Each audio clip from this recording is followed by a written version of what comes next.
આજે 6 મહિના પછી એમની પાસેથી છોડાવી અને હું અહીંયા આવી છું.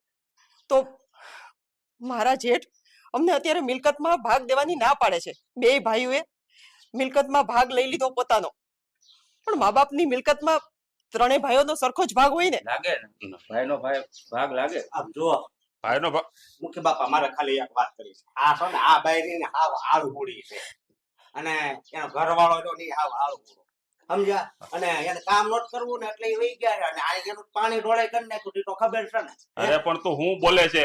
આ જીવતા જાગતા માણસનું પાણી ઢોળ કરી નાખ્યું તો હવે એ પાછા આવ્યા છે તેનો ભાગ તો દેવો પડે ને. પણ આ કોણ છે? ના દોસ્તાર છે, લાખો રોની પાકો દોસ્તાર છે. આ છે અમાર સુખ દુઃખ ની ગમે એ વાત હોય ને એટલે ઈ મને બસ બસ બસ તું શાંતિ રાખ. હા, તમારો દોસ્તાર છે ભાઈ, હું માનું છું, પણ અમારી હકીકત તો તમને ખબર હોવી જોઈએ ને. અને અમે ક્યાં કઈ ખોટું કર્યું છે? આ વાતની તને જાણ હતી?